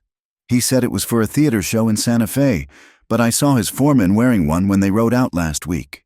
"She is a whore," Silas shouted, his composure cracking. "She is drunk." "And I saw the money transfer," a young man's voice rang out. Eloise gasped. It was Jamie, her younger brother. He pushed his way through the crowd, dusty from the stagecoach ride he must have just taken to find her. He looked terrified, but he looked at his sister, bloody and kneeling, and found his courage. "I was at the telegraph office," Jamie shouted. "A wire from Kane to the supplier in Chicago. Rifles received, native disguise effective, proceed with clearance. The clerk showed it to me because he thought it was strange." "Lies!" Briggs roared. "Arrest them all." But the crowd was wavering. The miners, the shopkeepers, they were hard people, but they were not all monsters. They looked at the cheap feathers. They looked at the map. They looked at the terrified determination on Eloise's face. "Wait a minute, Colonel," an old prospector grumbled, stepping forward. "If that silver ain't on Navajo land, then why are we killing them?" "Because I say so," Silas screamed, losing control. "Because I own this town, I own the mine. And I will not let a few savages and a spinster stop progress." Boom! The ground heaved. It was not a metaphorical shake. The earth literally jumped beneath their feet. A second later, a deafening roar rolled down from the hills north of the town. Everyone turned. A massive plume of black smoke and rock was rising into the twilight sky from the location of the Kane silver mine. "The powder," Silas whispered, his face draining of color. "The fools! They used too much." He had ordered the charges set early to collapse the entrance to the old shafts where he had stored the illegal rifles, wanting to hide the evidence before any inspection, but he had underestimated the volatility of the dynamite in the heat. "My silver!" Silas yelled. He shoved Eloise aside and ran toward his horse. "The vault! It is in the main shaft!" The explosion had done more than collapse a shaft. The shock wave had destabilized the entire ridge. As the townspeople watched in horror, the side of the hill began to slide. A landslide of rock and timber crashed down, burying the mine entrance and the buildings around it. Screams drifted down from the mine. There were men up there. The night shift. Panic erupted in the square. The soldiers forgot about Atsa. The crowd forgot about the hanging. "Help them!" a woman screamed. "My husband is up there!" Atsa stood up. His hands were still bound, but the soldier holding the rope had dropped it to stare at the destruction. He looked at the chaos. He looked at the open desert to the west. He could run. In this confusion, he and Eloise could vanish. The white men were dying in a trap of their own making. It was justice. It was the earth fighting back. "Atsa!" Eloise scrambled to her feet. She ran to him, fumbling for the knife at his belt to cut his bonds. "We have to go now." Atsa looked at her. Then he looked at the mine. He heard the screams of men trapped under the rock. He saw the prospector who had defended them running toward the slope with a shovel. "They wanted to kill you," Eloise cried, sawing at the ropes. "Let them rot!" The ropes snapped. Atsa rubbed his wrists. He looked at Eloise with those dark, honest eyes. "If I leave them," he said, "then I am what they say I am, a savage." He turned and ran, not away from the town, toward the mine. "Wait!" Eloise screamed, but he was already moving, sprinting up the slope toward the cloud of dust and fire. Eloise stood there for a heartbeat, torn between survival and something greater. Then she turned to Colonel Briggs, who was sitting on his horse, paralyzed by the destruction of his career and his allies' fortune. "You want to keep order?" Eloise screamed at him, her voice cracking with fury. "You want to be a soldier, then act like one, save those men." She did not wait for his answer. She grabbed a lantern from a post and ran after Atsa. The scene at the mine was a vision of hell. The entrance was a jumble of shattered timbers and massive boulders. Dust coated everything in a ghostly gray. Men were digging frantically with their bare hands. Silas Kane was there. He was not digging. He was clawing at a pile of rocks near the office shack. "The ledger," Silas was screaming. "The vault key, it is in there." "Forget the money, you fool," Atsa shouted, appearing out of the smoke. He grabbed a heavy timber that was pinning a miner to the ground and heaved. His muscles corded, veins popping in his neck. "Pull him out!" 2 miners rushed in, dragging their injured comrade free. Atsa moved like a demon. He was everywhere lifting rocks, guiding dazed men away from the unstable edge, shouting orders in Navajo and English. The man who had been a prisoner 10 minutes ago was now the only thing standing between life and death for the men who had built the gallows. "Help him!" Eloise yelled. Arriving at the top, she threw herself into the line of men passing buckets of water and rocks. Suddenly, a secondary rumble shook the ground. "Get back!" Atsa roared. The ground beneath the main office gave way. Silas Kane, still frantically digging for his fortune, looked up. His eyes met Eloise's for a split second. There was no repentance in them, only a terrified realization that his gold could not stop gravity. The earth opened. Silas screamed as he slid backward, falling into the collapsing shaft along with the debris of his empire, a massive slab of sandstone, the silver ore glittering mockingly in its face, crashed down on top of him, sealing the hole with a final, dusty thud. Silence followed the roar. "Silas!" Eloise gasped, stepping forward. "Stay back!" Atsa was standing near the edge of the collapse. He was covered in gray dust, blood streaming from a fresh gash on his shoulder. He coughed, bending over, his body racked with spasms. The dust began to settle. The soldiers arrived. Finally. Led by a shamed Colonel Briggs. They looked at the sealed mine. They looked at the survivors huddled by the water barrels. And they looked at the Navajo warrior standing amidst the ruin. Atsa straightened up. He wiped the blood from his eyes. He did not look like a conquered man. He looked like the land itself, scoured, battered, but still standing. He walked slowly toward Eloise. The white miners parted for him, removing their hats.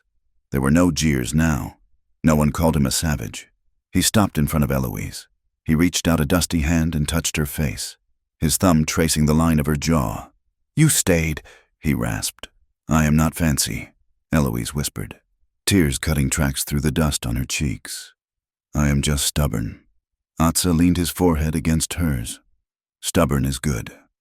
Around them, the town of Red Rock Crossing watched in silence. The silver was gone. The villain was dead. But something new had been unearthed in the debris, something harder and more valuable than any ore. Colonel Briggs dismounted. He walked over to them, looking at the fake feathers that Eloise still clutched in her left hand, and then at the sealed tomb of his partner. He took off his hat. "We will need statements," Briggs said, his voice hollow. "For the inspector." "You will have them," Eloise said, not moving away from Atsa. "You will have every word, and I will draw you a map of exactly where the bodies are buried." The climax had broken the world they knew. Now, they had to live in the wreckage. The dust from the collapsed mine did not settle for 3 days. It hung over Red Rock Crossing like a gray shroud, a constant reminder of the violence that had nearly consumed the valley. But when the air finally cleared, it brought with it a different kind of storm, the cold, bureaucratic scrutiny of the federal government. 3 weeks after the explosion, Inspector Harrison arrived from Santa Fe. He was a man of ink and paper, wearing a suit that seemed too heavy for the heat and spectacles that he constantly polished. He did not care about the romance of the frontier or the myth of the noble pioneer. He cared about liability, stolen government property, and unauthorized use of military force. The inquiry was held in the mess hall of the fort, the long wooden tables cleared of food and covered instead with evidence. Eloise Hart sat on a hard bench, her back straight, her hands folded in her lap. She wore a simple dress she had mended herself, refusing to hide the bruises that were fading on her arms. On the table in front of Inspector Harrison lay the damning artifacts of Silas Kane's ambition. There was the headdress made of dyed chicken feathers and machine thread. There was the ledger Jamie had retrieved from the telegraph office. And there was Eloise's map, the one with the red crosses that marked human lives as obstacles to be removed. "Dr. Pembroke," Inspector Harrison said, looking over his spectacles at the nervous physician who had been on the stagecoach. "You examined the bodies of the so-called raiders." "I did, sir," Dr. Pembroke stammered, He looked at Colonel Briggs, who was sitting in a chair to the side, stripped of his sword and belt. The doctor swallowed hard. They were white men, Inspector.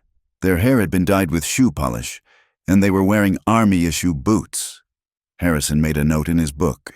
The scratching of his pen was the only sound in the room. He turned to Eloise. "Miss Hart," he said, "you claim that Mr. Kane admitted to these fabrications before his death. He did not admit it in a confession." "Inspector," Eloise said, her voice steady, "he boasted of it. He told me that rich men own the fire. He believed that the silver justified the slaughter." She pointed to the map. This survey was not commissioned by the government. It was a private enterprise to identify Navajo winter camps for destruction. Colonel Briggs was to provide the artillery to clear the canyon, under the pretense of suppressing a rebellion that did not exist. Colonel Briggs stood up, his face purple. "I was protecting this territory. These savages." "Sit down, Mr. Briggs," Inspector Harrison said. He did not use the rank. The omission hung in the air like a guillotine blade. "You used federal troops to facilitate a private land grab. You distributed government rifles to civilians to stage attacks on your own supply lines. That is not protection. That is treason." The verdict, when it came down 2 days later, was not the hanging that the mob had wanted for Atza, nor was it the firing squad that Briggs deserved. It was the slow, grinding crushing of a career. Colonel Briggs was relieved of command immediately. He was to be transported to Washington to face a court-martial, where he would likely be discharged in disgrace and stripped of his pension. He would not die, but his power was gone. The system had cracked, just enough to let the light in, though Eloise knew it would eventually seal itself shut again. As for the land, the victory was bitter but real. Inspector Harrison issued a temporary injunction against the railroad expansion. "The Department of the Interior will review the claim," he announced to the town council. "Until a new survey is conducted, an honest one, there will be a buffer zone established. No settlement and no mining within 10 miles of the canyon entrance. The Navajo are not to be disturbed." It was not a permanent promise. It was not a treaty carved in stone. But it was time. It was a breath of air for a people who had been drowning. The town of Red Rock Crossing was left to pick up the pieces. The mine, the beating heart of the local economy, was gone, buried under tons of sandstone. Many of the transient workers packed their bags and left, chasing the next rumor of gold in Nevada or California. But many stayed, and for those who remained, the atmosphere had shifted. Eloise walked down the boardwalk on a Tuesday morning. The sun was bright, but the hostility that had once radiated from the storefronts had evaporated, replaced by a complex, heavy silence. She passed the general store. Mrs. Gable, the woman who had hissed "Indian lover" at her weeks ago, was sweeping the porch. When she saw Eloise, she stopped. She did not smile. She did not wave, but she lowered her broom and nodded a stiff, awkward acknowledgement. The miners who had survived the collapse sat on benches, nursing their injuries. They watched Eloise pass with a mixture of confusion and begrudging respect. They remembered who had run up that hill. They remembered that while their boss was digging for a ledger, the savage was lifting beams off their legs. Shame is a powerful quiet. It dampened the loud, boisterous racism that had fueled the town. They could not call Atza a monster anymore, not without tasting the lie on their tongues. Eloise reached the small post office. She had a letter in her pocket, addressed to her sister in Ohio. It was a letter of resignation from her old life. She was just about to slide it into the slot when a voice called out, "Miss Hart!" She turned. It was Lydia, the saloon singer. She was wearing a modest day dress, the paint scrubbed from her face. Beside her stood Jamie, Eloise's brother, looking taller and more serious than the boy who had arrived on the stagecoach. "Lydia," Eloise said. "Jamie, is everything all right?" "We have been talking," Jamie said, stepping forward.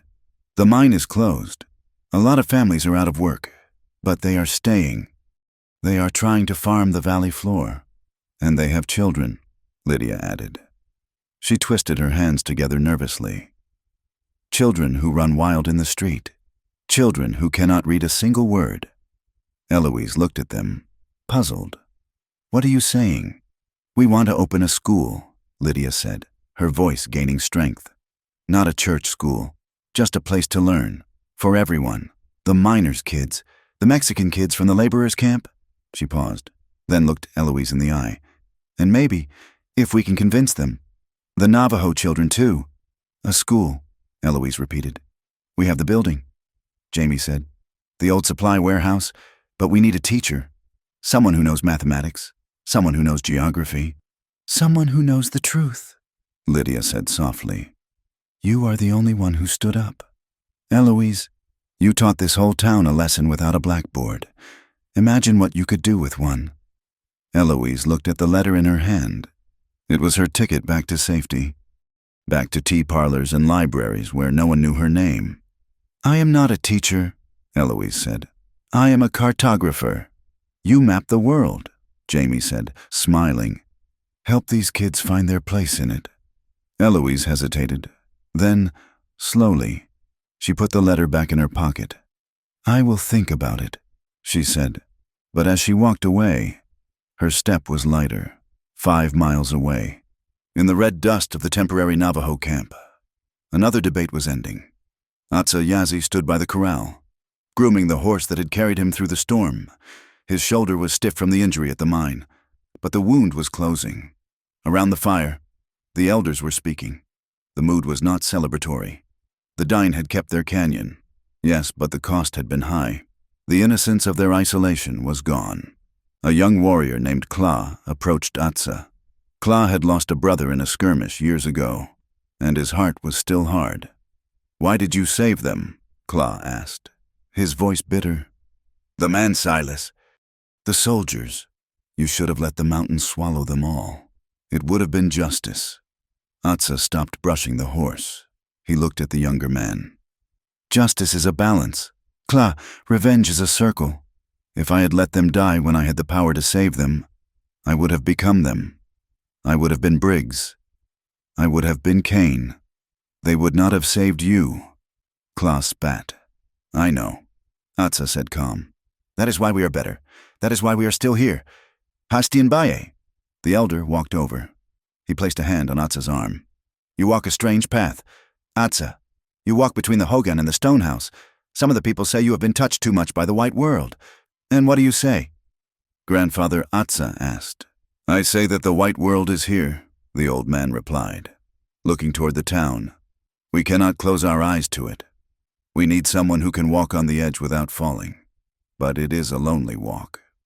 Atsa looked west, toward the deep mountains where the sun was beginning to dip. He could go there. He could disappear into the high pines, marry a Navajo woman, and never speak a word of English again. It would be easy. It would be safe. But then he thought of a map drawn with steady hands. He thought of a woman swinging an iron bar in a storm. He thought of honesty. I am not afraid of being lonely, Atsa said. I am afraid of being blind. The afternoon wind was cold when Eloise rode out to the canyon edge 2 days later. It was the spot overlooking the valley, where the red rock dropped away into a dizzying abyss. Atsa was waiting for her. He stood near the precipice, wrapped in a heavy wool blanket, watching a hawk circle the thermals. Eloise dismounted and walked to stand beside him. They did not touch. They simply stood together, 2 small figures against the immense canvas of the desert. The soldiers are leaving, Eloise said. Briggs is gone. Another will come, Atsa said. But for now, the guns are quiet. Jamie wants me to stay, Eloise said. She wrapped her shawl tighter around her shoulders. He wants to build a school. He wants me to teach. Atsa turned to look at her. And what does the mapmaker want? Eloise looked down at her hands. They were still rough. The desert had stripped away the softness she had tried so hard to maintain in Ohio. I am afraid, she admitted. The confession came out in a whisper, carried away by the wind. If I stay, I will never be one of them. The town will always see me as the woman who ran off, and I will never be Navajo.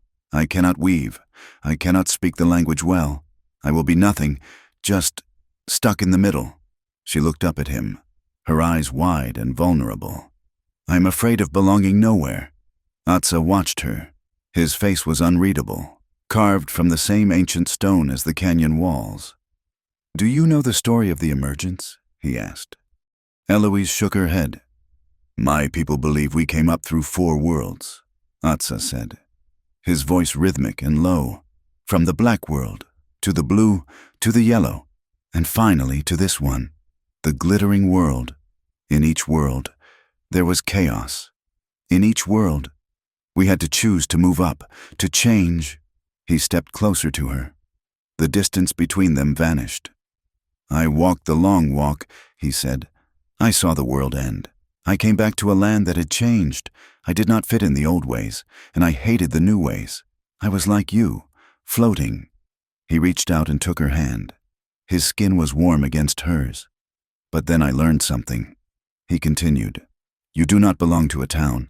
You do not belong to a tribe. You belong to the earth under your feet. And you belong to the truth you carry in your chest." He squeezed her hand.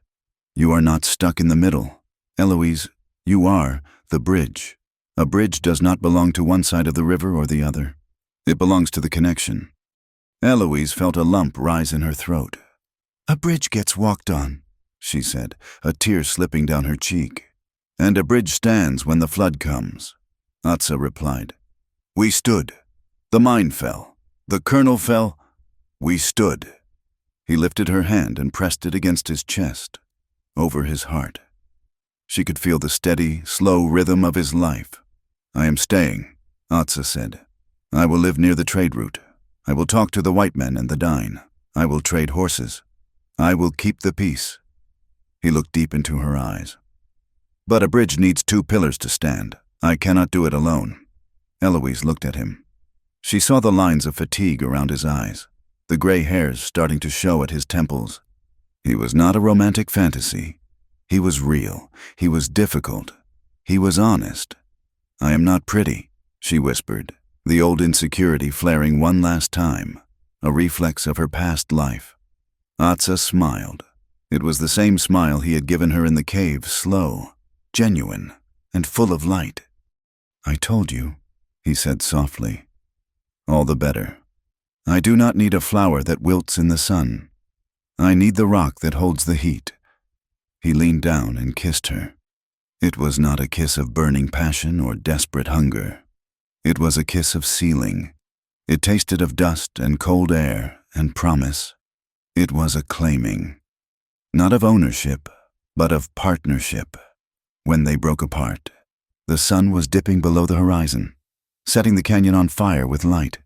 "No church will marry us," Eloise said, her voice steady now. "The wind is my priest," Atsa said, looking out at the vast expanse. "The sun is my witness, and this land—" He stamped his boot on the red rock. "This is our altar." Eloise looked at the town in the distance, small and fragile in the twilight. Then she looked at the dark shape of the mountains where the Navajo camp lay. And finally, she looked at the space between them, the wild, untamed land where the school would be built, where the trade post would stand. "Then let us build," she said. She did not let go of his hand. They stood on the edge of the world as the stars began to come out, one by one, hard and bright and undeniable. They were outcasts. They were scarred. But as the falling action settled into the quiet rhythm of the night, they were no longer alone. They had chosen their world, and it was a world built not on blood or silver, but on the simple, terrifying courage of being honest. 4 years had passed since the mountain fell, and the wind that swept through Red Rock Crossing no longer smelled of dynamite and greed. It smelled of sagebrush, curing leather, and the sweet, dusty scent of rain waiting in the clouds. The town itself had changed. The frantic, feverish pulse of the silver boom had slowed to a steady, rhythmic beat. The Red Rock Mining Consortium still existed, but it was a shadow of its former self, picking at the lesser veins of ore far to the south, well away from the buffer zone established by the federal government. The railroad had come, as the Iron Horse always did, but the tracks curved like a respectful bow around the mouth of Coyote Canyon, adding 20 miles to the journey but keeping the peace. In the space between the shrinking town and the boundaries of the dying territory, a new structure had risen. It was not a fort, nor a saloon. It was a long, low building made of peeled logs and adobe, with a wide porch that faced the sunrise. Half of it was a trading post, a neutral ground where Navajo weavers brought their rugs and silversmiths brought their jewelry to trade for flour, coffee, and steel tools. The other half was a schoolhouse. Eloise's heart stood at the blackboard, the chalk dust settling on her sleeves. She was 31 years old now. The sun had deepened the lines around her eyes, and her hands were rougher than they had ever been, calloused from chopping wood and scrubbing floors. She wore a simple dress of blue calico, practical and sturdy, without a bustle or a corset to reshape her reality. To the people of the valley, she was beautiful. Geography, Eloise said, tapping the map she had drawn on the board. It was not a surveyor's map of claims and borders. It was a map of water sources, grazing trails, and the migration paths of the mule deer. In the small classroom, 12 children sat on wooden benches. 7 were Navajo, their hair tied back in heavy buns or braids. 5 were white, the children of the miners and ranchers who had stayed after the bust. "Who can tell me the name of this river in English and in Dene?" Eloise asked. A small hand shot up. It belonged to Jamie's son, a boy with hair like straw. "The Colorado," he said, "and Tunetso-Siku." "Close," Eloise smiled. "But that is the little Colorado. Good try." "Thomas." Through the open window, she could hear the sounds of the trading post. She heard the clinking of harness rings and the low murmur of men negotiating prices. She looked out and saw him. Atsa Yazi was dismounting from his roan gelding. He moved a little slower now. The shoulder that had been crushed under the timber in the mine collapse stiffened when the weather turned cold. A thick, pale scar ran down his arm, visible when he rolled up his sleeves. But he held himself with the same quiet, dangerous grace that had saved her life in the canyon. He was no longer a fugitive. He was the bridge. When a rancher's cow wandered onto Navajo land, Atsa rode out to return it before tempers flared. When a young hothead from the reservation threatened a wagon train, Atsa was the one who sat by his fire and talked him down. He carried no badge, but he commanded more respect than the new sheriff ever could. He looked up at the window, sensing her gaze. He touched the brim of his hat, a battered Stetson that had replaced his headband, and offered a smile that was just for her. It was brief, honest, and grounded. That evening, as the sun began to bleed into the western horizon, turning the red rocks into pillars of fire, a gathering formed in the yard between the school and the trading post. It was not a holiday marked on any calendar. It was simply a Tuesday, but in this house, survival was cause enough for celebration. Hasty and Bae, the Navajo elder, sat on a bench covered with a sheepskin, smoking a pipe. Beside him sat Lydia, the former saloon singer who now ran the trading post's dry goods section with a terrifying efficiency. Jamie, Eloise's brother, was manning a roasting pit where ears of corn and strips of beef sizzled over mesquite coals. There were no formal invitations. People just came. A few miners who had washed the coal from their faces. A group of Navajo weavers who laughed softly among themselves. Eloise walked among them, pouring lemonade from a pitcher. She felt a tug on her skirt. Looking down, she saw a little girl named Najoni. She was perhaps 8 years old, with a face full of freckles that stood out against her copper skin and 2 long braids tied with red yarn. Najoni was one of her brightest students, sharp as a tack and twice as bold. "Miss Eloise?" the girl asked, her dark eyes wide and serious. "Yes, Najoni." Eloise crouched down so they were eye to eye. The girl hesitated, glancing at the other children playing tag near the corral, then looked back at Eloise. "I heard the men in town talking, the old ones at the store." "What did they say?" Eloise asked, brushing a stray hair from the child's forehead. "They said—" Najoni lowered her voice. "They said you came here because you were not pretty. They said no man in the big cities wanted you, so you had to come to the rocks." The conversation around them seemed to dim.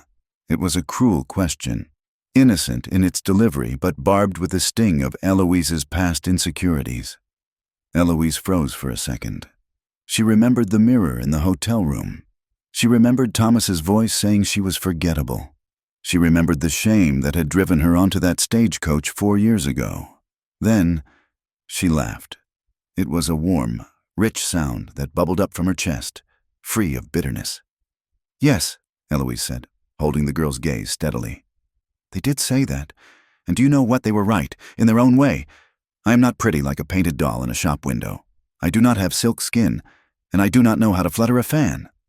Najoni frowned, confused by the admission. "But, is that why you stayed?" Eloise stood up and looked across the yard. Near the corral, Atsa was showing a group of boys mixed white and Navajo how to properly knot a cinch. He was patient, his hands moving with sure, practiced motions. He laughed at something one of the boys said, his head thrown back, his dark hair catching the last light of the sun. "No," Eloise said softly. "I stayed because I found someone who does not need fancy."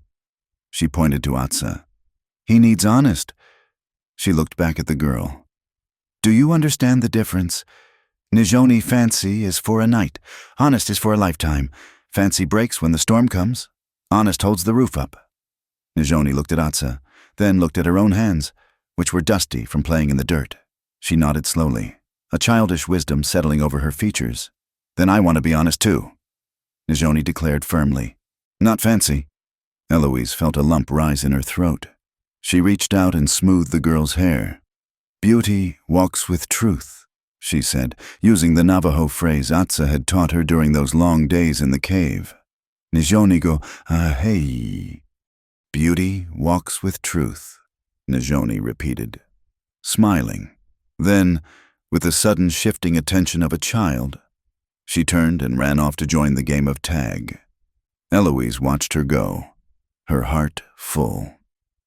Later that night, the guests had departed. The moon rose high and white, casting silver shadows across the desert floor. The silence returned, vast and comforting. Eloise sat at her small desk in the corner of the bedroom. She opened her leather-bound journal. It was filled not just with maps now, but with observations. The migration of the hawks, the rainfall measurements, the way the light hit the canyon walls at dawn. She dipped her pen in the inkwell and wrote, "He did not tame me. The desert did, the wind did, the years did. He only chose to walk beside what was already wild and worn and real." She blotted the ink and closed the book. She walked out onto the porch. The air was crisp, cooling rapidly after the heat of the day. Atsa was sitting on the top step, repairing a bridle by the light of a kerosene lantern. The smell of oil and leather hung in the air. He did not look up immediately. He finished threading a leather thong through a buckle, pulled it tight, and tested the strength of it. Only then did he raise his head. His hair hung loose around his shoulders, streaked now with a few strands of gray that matched the ones in Eloise's braid. His face was lined by the sun, a map of the life they had built together. The girl asked questions. Atsa said quietly. He didn't miss much. She asked about beauty. Eloise replied. Sitting down on the step beside him, she did not sit delicately. She sat with the heaviness of a woman who had worked hard all day. "And what did the mapmaker tell her?" Atsa asked, turning the bridle in his hands. "I told her the truth," Eloise said. She leaned her shoulder against his. "That I am not a prize to be looked at." Atsa chuckled, a low rumble in his chest. He put the bridle down and reached for her hand. His palm was rough, scarred, and warm. He laced his fingers through hers. "The prize is not the rock that shines," Atsa said, looking out at the moonlit desert. "The prize is the rock that bears the weight." He turned to look at her. In the pale light, his eyes were as dark and deep as the night sky. There were no grand declarations. There was no poetry of the poets back east. There was only the undeniable fact of his presence. He was there. He would be there tomorrow. "You are tired," he said. "A good tired," Eloise answered. "Tomorrow. The horses need shoeing," Atsa said. "And the roof needs patching before the winter rains. And the children need to learn their multiplication tables," Eloise added. It was a litany of chores. It was a list of burdens, but to Eloise, it sounded like a love song. It was the promise of a future that required work, sweat, and endurance. Atsa lifted her hand to his lips and kissed the calluses on her palm. Then he looked at her, and his expression softened into that rare, unguarded look he saved only for her. "I am glad you got off that stagecoach," he whispered. "I am glad you followed the thieves." Eloise replied. They sat there in the silence, listening to the wind sing through the canyon. It was the same wind that had once terrified her, the same wind that had tried to kill them in the haboob. Now, it was just the breath of their home. Below the porch, the red dust of the yard lay still. In the morning, the children would return. They would run across that earth, their laughter echoing between the two worlds, the world of the dying and the world of the newcomers. They would grow up knowing that a man could be a warrior without a gun, and a woman could be a hero without a pretty face. Eloise rested her head on Atsa's shoulder. The lantern flickered, casting long shadows that danced on the wooden boards. They did not need to speak anymore. They had the honesty of the earth beneath them. And for the mapmaker and the warrior, that was all the fancy they would ever need. Thank you so much for listening to this story. I hope the journey of Eloise and Atsa touched your heart as much as it did mine. If you enjoyed this tale of the Wild West, please take a moment to scroll down and leave a comment. I would love to know where you are listening from. Let's see how far this story has traveled. Are you in a bustling city or a quiet town like Red Rock Crossing? Please consider subscribing to my channel, Wild West Tales, for more stories about the frontier, the grit, and the romance of the old days. Don't forget to hit the like button if you enjoyed this video, and if you really want to help this story reach more people, please press the hype button. Your support means the world to me and helps keep these legends alive. Stay honest, not fancy. See you on the next trail.